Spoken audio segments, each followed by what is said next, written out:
Narito ang pinakahuling balita hanggang sa mga oras na ito. Magkakaroon ng dagdag bawas sa presyo ng mga produktong petrolyo bukas, March 5. Ayon sa oil industry firms, magkakaroon ng 40 sentimos na bawas sa kada litro ng diesel at 35 sentimos naman sa bawas sa kada litro ng kerosene. Tanging gasolina lamang ang magtataas ang presyo na bukas at magdaragdag ito ng 50 sentimos kada litro. Ang mga pagbabago sa presyo ng mga produktong petrolyo ay nakadepende sa paggalaw nito sa pandaigdigang merkado.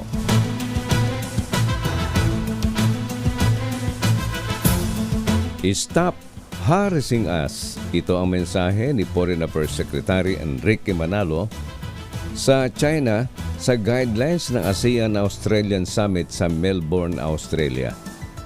Dinipensahan din Manalo ang kanyang posisyon sa pagsasapubliko ng mga pinagagawa ng Chinese vessel sa teritoryong sakop ng Pilipinas.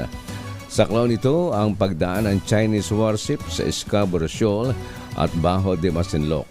Ayon kay Manalo, sadyang ipinapaalam niya lang sa tao kung ano talaga ang nangyayari sa mga pinagagawang ng teritoryo, pero simple lang ang kanyang mensahe sa China.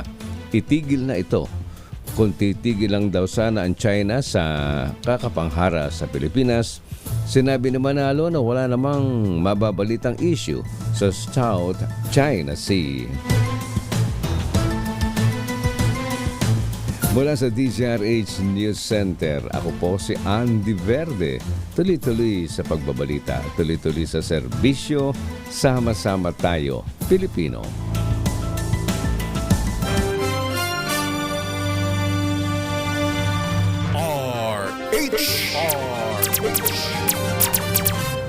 RH Rapido Hataw Balita.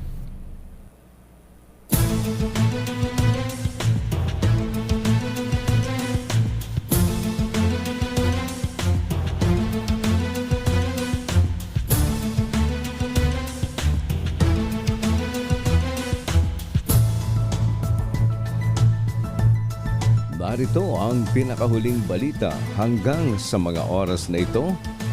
Ligtas ng kainin ang mga isda sa mga lugar na naapektuhan ng malabakang oil spill sa Oriental Mindoro. Ito ang sinabi ni Nazario Briguera, tagapagsalita ng Bureau of Fisheries and Aquatic Resources ukol sa nangyaring oil spill noong isang taon. Ayon kay Briguera, matagal na raw silang naglabas ng abiso ukol dito at batay sa mga pagsusuri ay malinis na sa oil spill ang mga isda.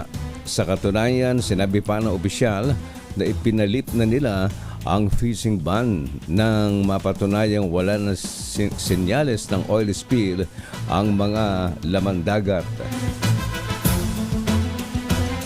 Samantala, gumawa ng kasaysayan si Supreme Court Chief Justice Alexander Hesmundo nang pumunta ito sa Tawi-Tawi. Inilunsad ni Hesmundo ang Remote Hearing and Equal Access to Law and Justice o Real Justice Program sa nasabing probinsya. Ayon kay Senior Associate Justice Marivic Leonen, si Hesmundo ang kauna-unahang punong maestrado na pumunta sa Tawi-Tawi. Sabi ni Leonen, magandang pagkakataon daw ito upang ipakita sa taong bayan na pinupuntahan ng mga maestrado ng Supreme Court ang mga liblib na lugar. Kasama naman ni Hesmundo na pumunta sa Tawi-Tawi ang iba pang maestrado tulad din na Associate Justice Japar Di Maampaw at Associate Justice Maidas Marquez. Mula sa DZRH News Center, ako si Andy Verde. Tuloy-tuloy sa pagbabalita at tuloy-tuloy sa serbisyo. Sama-sama tayo, Pilipino. Naganap ng alauna. RH Rapido Hataw Balita.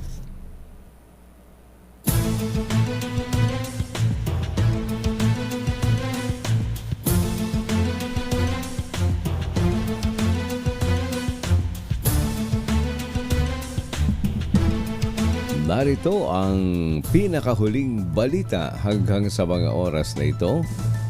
Kumpiyansa si Cagayan de Oro City Representative Rufus Rodriguez na kanilang maaprubahan ang resolution para amyendahan ang economic provisions ng Constitution ngayong buwan.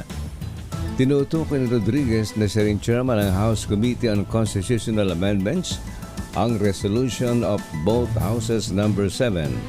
Ito ang resolusyong inihain ng Kamara de Representantes na halos kaparehas lamang ng Resolution of both Houses number 6 ng Senado. Una na rin sinabi ni Senior Deputy Speaker Aurelio Gonzales Jr.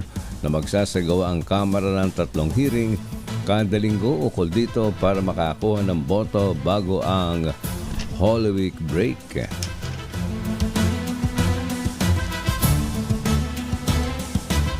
Samantala, nakaselyo ang Pilipinas ng 1.5 bilyong dolyar na investment sa Australia sa sidelines ng ASEAN-Australia Special Summit.